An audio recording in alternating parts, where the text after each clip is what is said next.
الحمد لله رب العالمين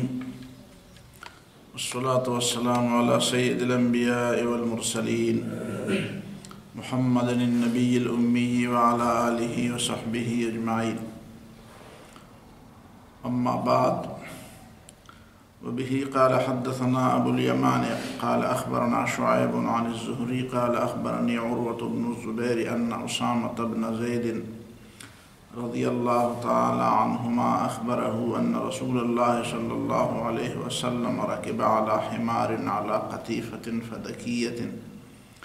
وأردف أسامة بن زيد وراءه يعود سعد بن عبادة في بني الحارث بن الخزرج قبل وقعة بدر. یہ ایک لمبی حدیث ہے اور اس کے راوی حضرت اسامہ بن زید ہیں، اسامہ بن زید بن حارثہ. زید رسول اللہ صلی اللہ علیہ وسلم کا وہ متبنہ تھا جس کو حب الرسول کہتے تھے، اور اسامہ اس کو بھی حب الرسول کہتے ہیں. یہ حضرت زید بن حارثہ کے برخوردار ہیں اور دونوں صحابی ہیں. اسامہ رضی اللہ تعالیٰ عنہ کی روایت ہے کہ ان رسول اللہ صلی اللہ علیہ وسلم رکب علی حمار، رسول اللہ صلی اللہ علیہ وسلم اپنی سواری پر سوار ہو کر علی قطیفۃ فدکیۃ، فدک کی کوئی چادر ہوتی تھی، اس زمانے میں مشہور چادریں تھی، جس طرح ہمارے ہاں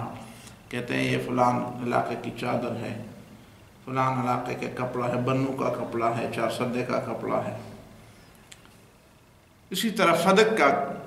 چادر ہوتے تھے، اسی چادر کو لپیٹ کے رسول اللہ صلی اللہ علیہ وسلم اپنی سواری پر سوار ہوئے. وَأَرْدَفَ أُسَامَةَ بْنَ زَيْدٍ وَرَاءَهُ، اور اسامہ بن زید رضی اللہ تعالیٰ عنہ کو اپنے پیچھے بٹھایا. ایک سواری پر دو آدمی بیٹھ سکتے ہیں جب سواری مضبوط ہو. اور یعود سعد بن عبادة فی بنی الحارث بن الخزرج، نبی صلی اللہ علیہ وسلم حضرت سعد بن عبادہ کی عیادت کے لیے تشریف لے جا رہے تھے، جو بنی الحارث بن الخزرج میں تھے. خزرج ایک بہت بڑا قبیلہ ہے، اوس اور خزرج، اور خزرج کا ایک ذیلی شاخ ہے اس کی بنی الحارث. تو یہ سعد بن عبادہ رضی اللہ تعالیٰ عنہ اسی قبیلے سے تعلق رکھتے تھے. قبل وقعت بدر، اور یہ غزوہ بدر سے پہلے کا واقعہ ہے. گویا کہ چند مہینے ہی ہو گئے ہوں گے رسول اللہ صلی اللہ علیہ وسلم کے مدینہ تشریف لے جانے کے بعد، اور بدر سے پہلے کا واقعہ. تو جا رہے تھے رستے حتی مر بمجلس فیہ عبداللہ بن ابی بن سلول. نبی صلی اللہ علیہ وسلم کا گزر ایسی مجلس پہ ہوا جہاں پہ عبداللہ بن ابی بن سلول بیٹھا تھا. یہ جو منافقین کا سردار تھا، اور ان کی مجلسیں ہوا کرتی تھی جس طرح ہمارے ہاں بڑے بڑے حجرے ہوتے ہیں اور وہاں پہ لوگ بیٹھتے ہیں اور اپنے علاقے کے اور سیاسی اور خاندانی مسائل وہاں پہ ڈسکس ہوتے ہیں. تو اسی طرح ان کے ہاں بھی یہی طریقہ تھا، مکہ معظمہ میں بھی یہی طریقہ تھا اور یہیں پہ. وَذَلِكَ قَبْلَ أَن يُسْلِمَ عَبْدُ اللَّهِ بْنِ أُبَيٍّ، اور یہ عبداللہ ابن ابی کے ظاہری اسلام لانے سے پہلے کا واقعہ ہے. اس نے تو بدر کے بعد اسلام لانے کا دعویٰ کیا تھا، اور پھر بھی وہ منافق ہی رہا، لیکن بہرحال زبانی طور پر اسلام کا دعویٰ بھی ابھی اس نے نہیں کیا تھا. یہ اس دور کی بات ہے، بالکل ابتدائی دور کی بات ہے. فَإِذَا فِي الْمَجْلِسِ أَخْلَاطٌ مِّنَ الْمُسْلِمِينَ وَالْمُشْرِكِينَ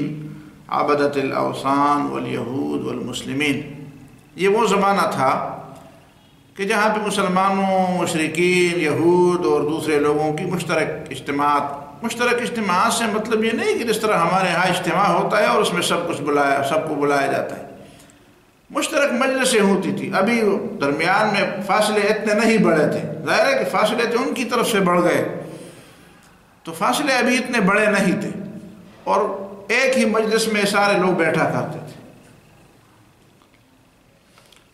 تو اسی مجلس میں بھی مسلمان بھی بیٹھے تھے، مشرکین بھی بیٹھے تھے، یہود بھی بیٹھے تھے. وفی المجلس عبداللہ ابن رواحہ، اور اسی مجلس میں ایک دوسرے انصاری صحابی حضرت عبداللہ ابن رواحہ رضی اللہ تعالیٰ عنہ بھی بیٹھے، شاعر رسول اللہ صلی اللہ علیہ وسلم، جو غزوہ موتہ میں پھر یہ شہید ہوئے، عبداللہ ابن رواحہ رضی اللہ تعالیٰ۔ فلما غشیت المجلس عجاجت الدابہ، جب نبی صلی اللہ علیہ وسلم گزرے تو ظاہر ہے کہ وہاں پہ تو بارش ایسی نہیں ہوتی، تو گرد و غبار تو اٹھتا ہے، اور سواریاں جہاں سے گزرتی ہیں تو وہاں پہ گرد و غبار تو ہوتا ہے۔ تو مجلس کے قریب گزرتے ہوئے جب نبی صلی اللہ علیہ وسلم کی سواری نے گرد اڑائی، دائرہ کی سواری تھی، جانور تھا، گرد تو اڑاتے تھے، خمر عبداللہ ابن ابی انفہ بردائہ، تو عبداللہ ابن ابی نے اپنا منہ اپنے چادر پر چھپایا، اپنی چادر سے اس نے اپنا منہ چھپایا، ثم قال، اور پھر کہا، لا تغبروا علینا، ایک گرد نہ اڑا، تو ہمارے اوپر گردے نہ اڑاؤ، غبار نہ اڑاؤ، ذرا پڑھ لے جاؤ، دوسری طرف جاؤ، ہماری طرف گرد و غبار اڑاتے ہیں۔ مطلب اپنی زبان سے اور اپنے انداز سے اس نے گویا کہ وہ اپنا غصہ جو دل کے اندر تھا یا جو نفرت اور عداوت جو دل کے اندر تھی، اس نے ان الفاظ میں اس کو ظاہر کیا، لا تغبروا علینا، ہمارے اوپر گرد نہ اڑاؤ۔ فسلم رسول اللہ صلی اللہ علیہ وسلم علیہم، نبی صلی اللہ علیہ وسلم نے السلام علیکم کہا۔ یہ ابتدائی دور کی بات تھی، اور السلام علیکم کہنا تو ویسے بھی درست، اور مسلمان بھی تھے اس میں، غیر مسلموں پر السلام علیکم کہنا چاہیے کہ نہیں کہنا چاہیے، تو یہ دوسرا مسئلہ ہے۔ اگر وہ السلام علیکم کہہ دے تو آپ جواب دے دے، وعلیکم السلام کہہ دے، وعلیکم بھی کہہ سکتے ہیں، دونوں کا مطلب ایک ہے، لیکن اگر آپ سلام کہہ دیں تو یہ کوئی بری بات نہیں ہے۔ رسول اللہ صلی اللہ علیہ وسلم نے اس سے کھلے طور پر انکار نہیں کیا ہے۔ نبی صلی اللہ علیہ وسلم نے السلام علیکم، ثم وقفا، پھر وہاں پہ رکے نبی صلی اللہ علیہ وسلم۔ جانا تو تھا آگے، جانا تو تھا حضرت سعد بن عبادہ کی عیادت کے لیے، لیکن یہاں پہ تھوڑی دیر کے لیے نبی صلی اللہ علیہ وسلم رکے۔ فنزلا، تو پھر اترے بھی اپنی سواری سے، فدعاہم الی اللہ، تو لوگوں کو اللہ کے دین کی طرف بلایا، دین کی دعوت دی لوگوں کو۔ وقرأ علیہم القرآن، اور نبی صلی اللہ علیہ وسلم نے ان لوگوں کے سامنے قرآن کی آیات کی تلاوت کی۔ ظاہر ہے کہ وہ تلاوت بھی ان لوگوں کے لیے سمجھنے کے لیے کافی تھی، اس لیے کہ وہ عرب تھے، سمجھتے تھے، جس میں عام باتیں ہوں اور زیادہ گہری باتیں نہ ہوں تو عام عرب بھی سمجھ سکتے ہیں قرآن کی بات۔ فقال عبداللہ ابن ابی ابن سلول، تو فوراً عبداللہ ابن ابی ابن سلول، دیکھیں دوسرے یہودی بھی بیٹھے تھے، دوسرے مشرکین بھی تھے، کسی نے کچھ نہیں کہا، لیکن یہ عبداللہ ابن ابی جو تھا، اس کے پیٹ میں جو مروڑ تھا اور اس کے دل کے اندر جو خباثت تھی، جو ضد تھی، جو حسد تھی، جو بغض و عداوت تھی، وہ اسی کی وجہ سے وہ خاموش نہ رہا۔ تو عبداللہ ابن ابی نے کہا، یا ایھا المرء، او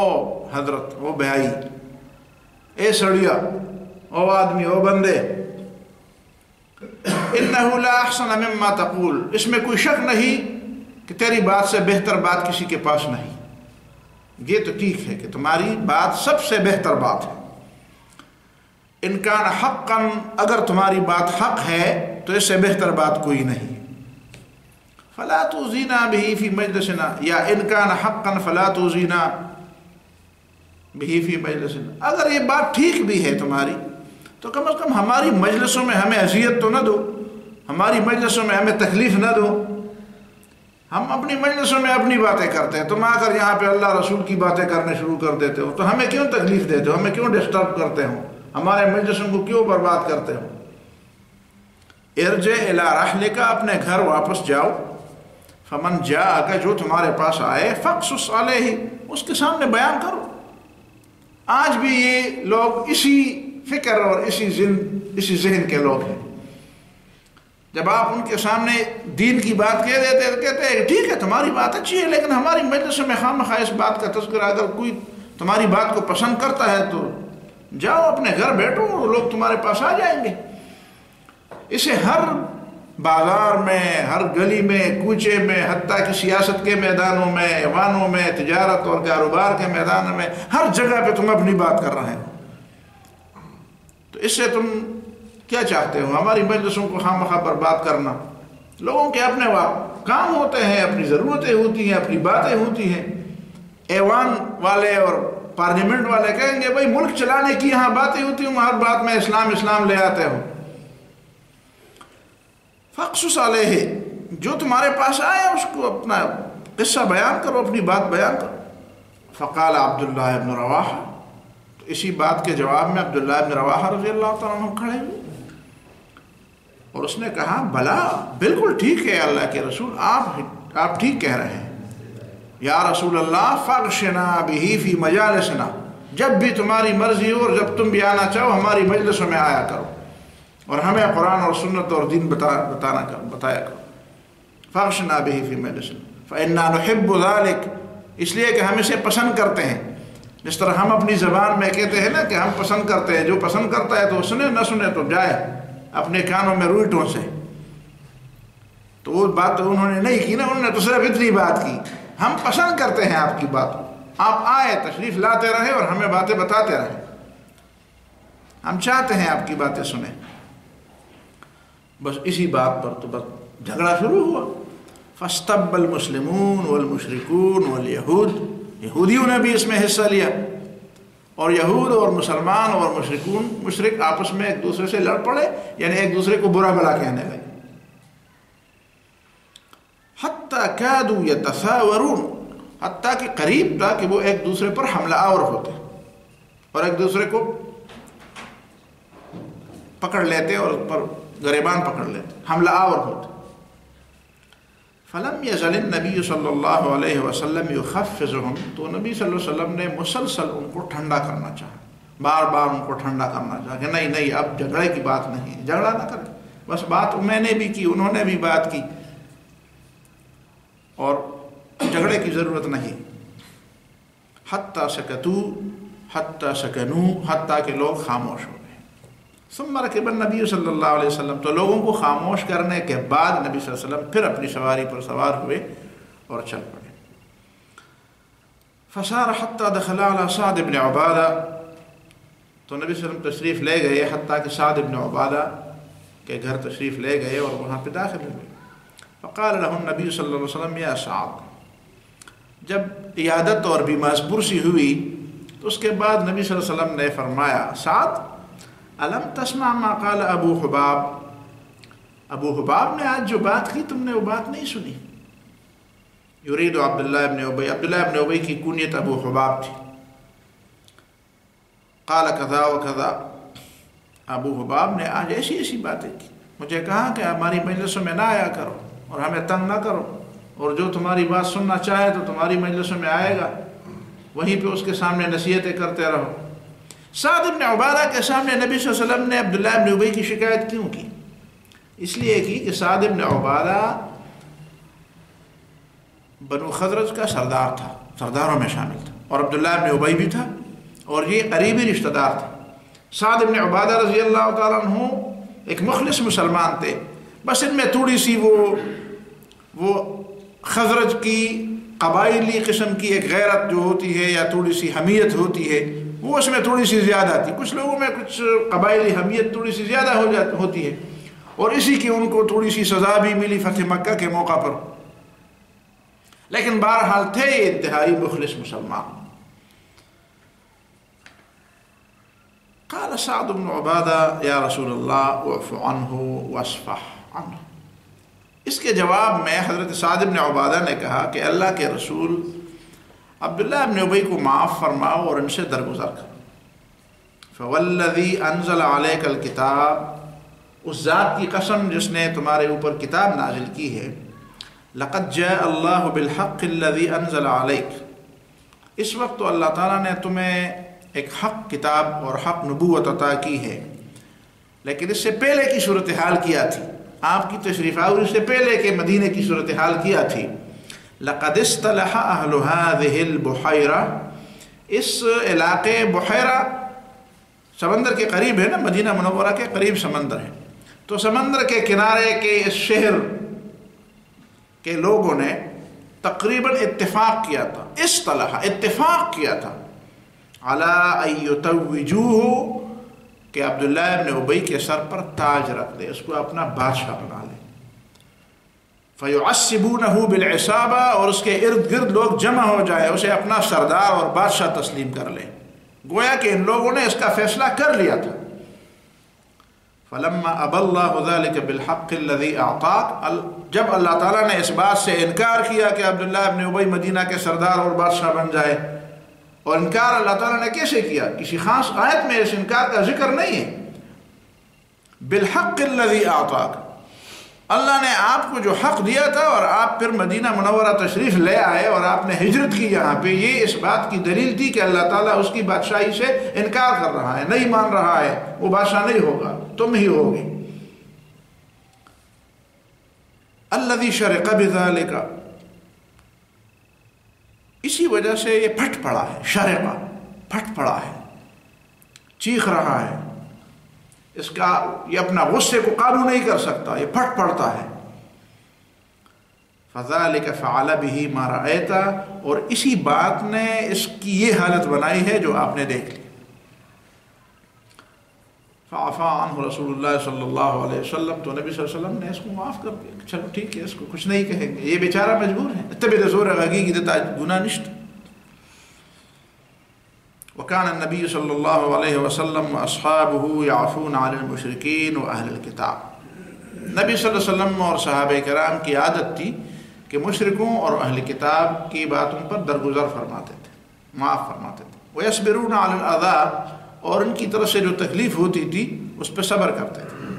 قال اللہ عز وجل، اللہ تعالیٰ نے بھی نبی صلی اللہ علیہ وسلم کو یہی فرمایا تھا کہ وَلَتَسْمَعُنَّ مِنَ الَّذِينَ أُوتُوا الْكِتَابَ مِنْ قَبْلِكُمْ وَمِنَ الَّذِينَ أَشْرَكُوا أَذًى كَثِيرًا، یقیناً وَلَتَسْمَعُنَّ، یقیناً آپ سنیں گے، مِنَ الَّذِينَ أُوتُوا الْكِتَابَ مِنْ قَبْلِكُمْ، ان لوگوں سے جن کو تم سے پہلے کتاب دی گئی تھی، وَمِنَ الَّذِينَ أَشْرَكُوا، اور ان لوگوں سے بھی جو مشرک ہیں، کیا سنیں گے؟ اذًى کثیرا، تکلیف دہ باتیں بہت زیادہ، ایک دو باتیں نہیں، بہت زیادہ تکلیف دہ باتیں آپ کو سننی پڑیں گی۔ وقال اللہ تعالیٰ تبارک و تعالیٰ، اور اسی سلسلے میں اللہ تعالیٰ نے بھی پہلے بھی فرمایا، ود کثیر من اہل الکتاب لو یردونکم من بعد ایمانکم کفارا حسدا من عند انفسہم، بہت سے اہل کتاب کی بھی خواہش ہے اور کافروں کی بھی خواہش ہے کہ یردونکم من بعد ایمانکم کفارا، کہ ایمان لانے کے بعد تمہیں واپس کفر میں دھکیل لے۔ اور یہ کیوں یہ بات کرتے ہیں؟ حسدا من عند انفسہم، اس کی بنیاد وہ حسد ہے جو ان کے دلوں کے اندر ہے، یہ چاہتے ہیں کہ ہمیں تو اتنا بڑا مقام اور رتبہ نہ مل سکا تو ان کو کیوں ملا، اب جب ہم وہاں پہ نہیں پہنچ سکے تو پھر ان سے بھی وہ رتبہ واپس لیا جائے، اسی حسد کی بنیاد پر، وہ یہ کسی دلیل کی بنیاد پر نہیں کریں گے۔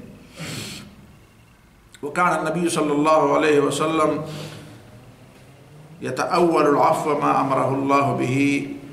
نبی صلی اللہ علیہ وسلم نے اس عفو کا یہ مطلب لیا ہے جو اللہ تعالیٰ نے اسے عفو کا حکم جو دیا ہے، اس عفو کا مطلب یہ لیا ہے کہ حتی اذن اللہ فیہم، کہ اس کی انتہا وہ حکم ہے جو اللہ تعالیٰ اس کے بارے میں دوبارہ فرمائے گا، دوبارہ جو حکم نازل فرمائے گا جہاد کا یا ان کے اخراج کا، تو یتأول رسول اللہ صلی اللہ علیہ وسلم نے اس عفو کو بالکل آخری حد تک اس کا معنی نہیں لیتے تھے، جس طرح آج ہمیں لوگ کہتے تھے کہ بس عفو کا حکم آ گیا ہے تو بس عفو آخر تک عفو۔ تو یہاں پہ رسول اللہ صلی اللہ علیہ وسلم اس عفو کا مطلب یہ لیتے ہیں کہ اس عفو کا مطلب یہ ہے کہ حتی یاتی اللہ بامرہ، حتیٰ کہ اللہ تعالیٰ کوئی دوسرا حکم نازل کر دے اسی وقت تک تمہیں عفو سے کام لینا پڑے گا۔ مطلب یہ ہے کہ جب تک جہاد کا حکم نہ آ جائے، جب تک ان بنی اسرائیل کے اخراج کا حکم نہ آ جائے، ورنہ نبی صلی اللہ علیہ وسلم نے تو ان کو پھر یہود کو بنی اسرائیل ادھر سے مدینہ منورہ سے ان کا اخراج بھی کیا، اور عبداللہ ابن ابی کے بارے میں قرآن مجید میں کئی آیات پر نازل ہوئی جس میں عفو کی باتیں نہیں ہیں، وغلظ علیہم کی بات ہے، وغلظ علیہم جاہد الکفار والمنافقین وغلظ علیہم، ان پر سختی کر، تو اس کا مطلب یہ ہے۔ فلما غزا رسول اللہ صلی اللہ علیہ وسلم بدرا، جب نبی صلی اللہ علیہ وسلم نے بدر کی جنگ لڑی، فقتل اللہ بہ صنادید کفار قریش، اور اللہ تعالیٰ نے نبی صلی اللہ علیہ وسلم کے ہاتھوں میں کفار کے زیادہ سرداروں کو قتل کرایا۔ قال ابن ابی بن سلول، تو بدر کے غزوے کے بعد ابی نے کہا اپنے ساتھیوں سے، ومن معه من المشرکین وعبدۃ الاوثان، ان کے جو ساتھی تھے جو بت پرست تھے، مشرکین تھے، ان کو کہا کہ ھذا امر قد توجہ، اب اس بات کو غلبہ نصیب ہو رہا ہے، یہ ایک حالت ہے جو ہمارے اوپر غالب آ رہی ہے، اس کی توجہ ہماری طرف ہے، یہ ہمیں مغلوب کرنے والی ہے یہ حالت۔ گویا کہ نبی صلی اللہ علیہ وسلم اب مکہ معظمہ والے پر غالب آ گئے ہیں، تو اس کا مطلب یہ ہے کہ یہاں بھی ان کا غلبہ ہے، اب غلبہ ہے تو پھر غلبے کا ساتھ دینا چاہیے۔ فبایع الرسول صلی اللہ علیہ وسلم علی الاسلام، اس کے بعد ان لوگوں نے نبی صلی اللہ علیہ وسلم کے ساتھ اسلام پر بیعت کی، واسلموا، اور انہوں نے اپنے اسلام لانے کا اعلان کیا، لیکن ظاہر ہے کہ انہوں نے اسلام لانے کا اعلان اس کے حق کی بنیاد پر نہیں کیا، اسی بنیاد پر کیا کہ چونکہ غلبہ ان کا آ رہا ہے اور ہمارے لیے سوائے اس کے کوئی چارہ نہیں، ہمارے گاؤں پر یا ہمارے شہر پر بھی ان کا غلبہ ہے، تو اب ان کو ماننے کے لیے کوئی چارہ نہیں۔ فاسلموا، تو انہوں نے اسلام لے آیا، لیکن ان کا اسلام آخر تک منافقانہ اسلام رہا۔ یہ تو لمبی حدیث ہے اور آپ نے سنی، اور اس میں کئی نکات ہیں، وہ نکات آپ خود غور کر لیں، لیکن دو نکتوں کی طرف میں خود توجہ دلاؤں گا۔ پہلی بحث یہ ہے کہ لوگ کہتے ہیں کہ مدینہ منورہ کے اندر اسلامی ریاست کب قائم ہوئی، یہ بحث چل پڑی ہے، اور کہتے ہیں کہ نہیں، یہ تو زیادہ سے زیادہ جب صلح حدیبیہ ہوئی تو اس وقت گویا کہ مدینہ منورہ کی ریاست کی بنیاد پڑی، ورنہ مدینہ کی ریاست کی جو ریاست کی باتیں لوگ کرتے ہیں، یہ ریاست نہیں تھی۔ تو اس سلسلے میں پہلی بات یہ عرض ہے کہ یہ حضرت اسامہ رضی اللہ تعالیٰ عنہ کیا فرما رہے ہیں کہ حضرت سعد بن عبادہ رضی اللہ تعالیٰ عنہ کی زبانی نبی صلی اللہ علیہ وسلم کے سامنے انہوں نے یہ بات کی کہ مدینے کے لوگ تو رسول اللہ صلی اللہ علیہ وسلم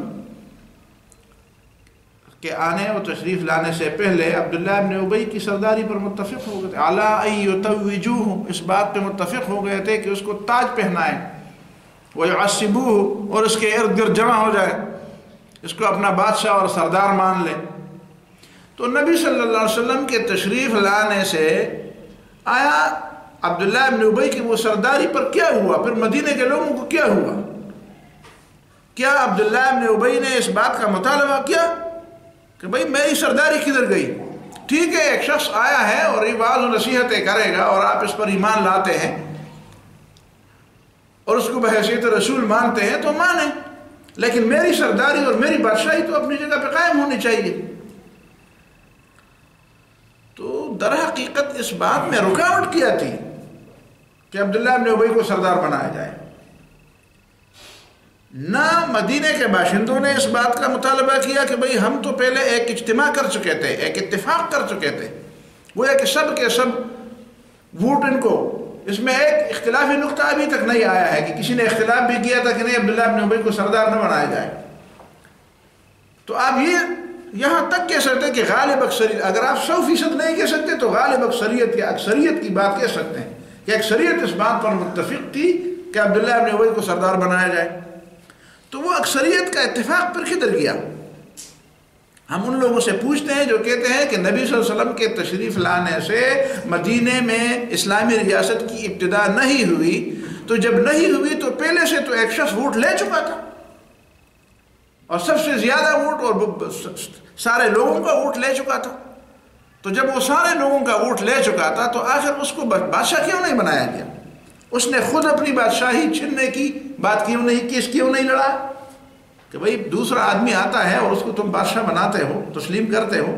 تو میں تو جمہوری طریقے سے اور شریعت کے طریقے سے ووٹ لے کر منتخب ہوا ہوں، تو مجھے کیوں نہ، میری بادشاہی کدھر گئی؟ اور عام لوگوں میں سے جو مشرکین تھے، ان مشرکین میں سے بھی کسی نے مطالبہ نہیں، چلو مسلمانوں نے تو نہیں کیا،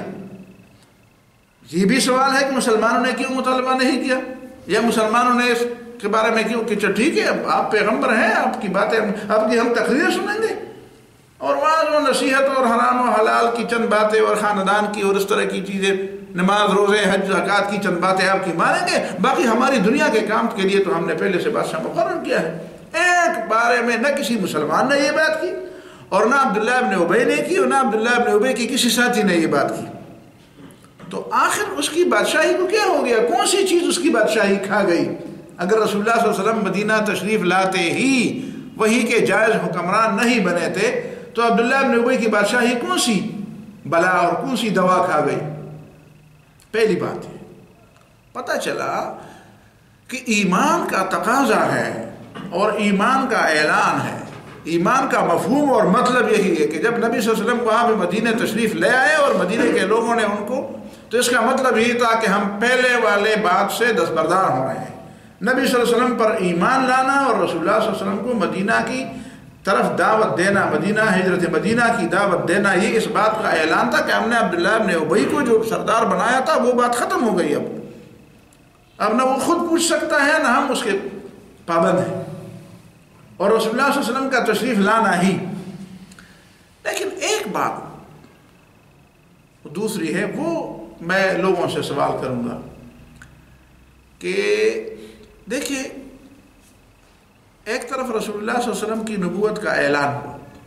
اور دوسری طرف عبداللہ ابن ابی کو بادشاہ بنایا گیا تھا، تو آپ کہتے ہیں کہ نبی صلی اللہ علیہ وسلم کے اوپر تو مدینے کے سارے لوگوں نے ابتدائی دفعہ اسلام ایمان نہیں لایا۔ مدینے میں یہود بھی تھے، مدینے کے اندر مشرکین بھی تھے، اور وہ مسلمان بھی تھے جو نبی صلی اللہ علیہ وسلم کو ابتدائی دور میں، اب دیکھیں نا غزوہ بدر سے پہلے کی بات ہے، مدینے کے بھی کئی لوگ اسی طرح رفتہ رفتہ مسلمان ہوتے رہے۔ تو جب رفتہ رفتہ مسلمان ہوتے رہے تو ایک طرف وہ شخص ہیں جس پر تقریباً سارے مدینے کے لوگوں کا اتفاق ہے، اور دوسری طرف رسول اللہ صلی اللہ علیہ وسلم کے نام لینے والے وہ مومن ہیں جنہوں نے ان کو دعوت دی ہے۔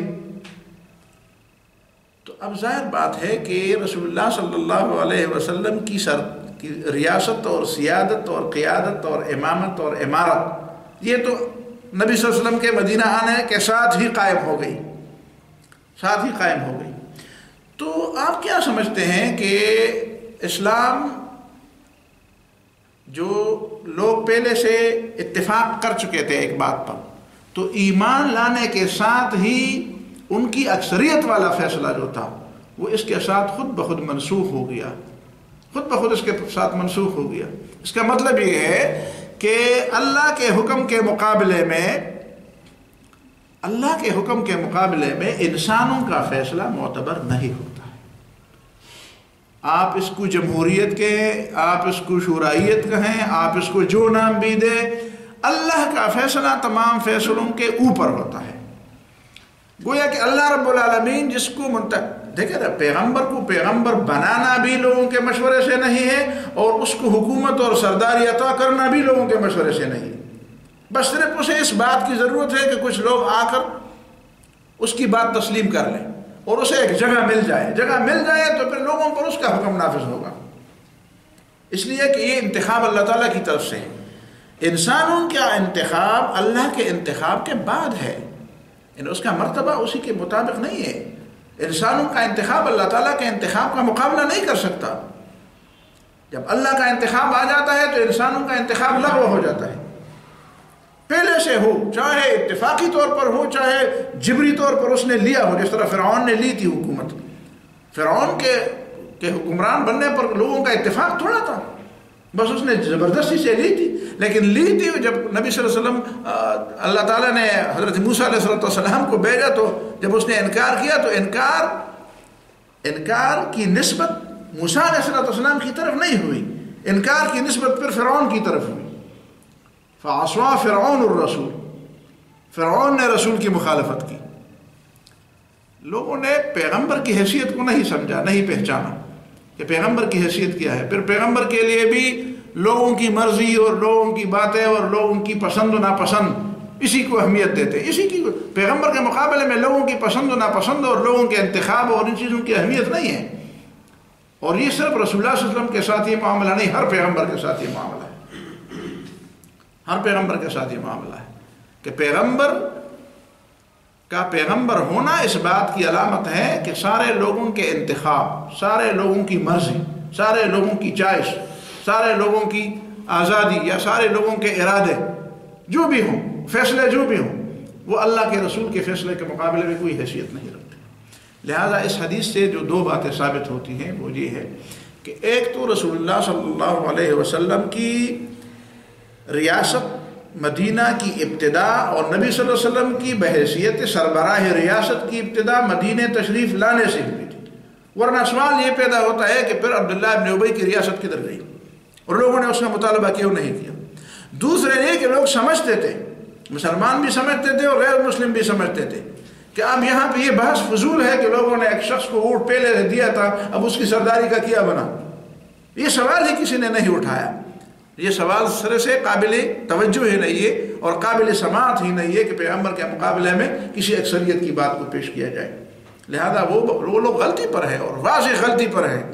جو یہ کہتے ہیں کہ نبی صلی اللہ علیہ وسلم کے ابتدا کے مدینہ منورہ آنے سے ریاست کی ابتدا نہیں ہوئی۔ وہ تو بہت بعد کی بات ہے، جب صلح حدیبیہ ہوئی اور یہ ساری باتیں ہوئی اور پھر مدینہ کے لوگ بھی ایسے ہوئے اور سارے کے سارے مسلمان ہوئے، تو آخر میں جا کر یہ کوڑا تم کہاں سے لا رہے ہو، دور کی کوڑی لا رہے ہو۔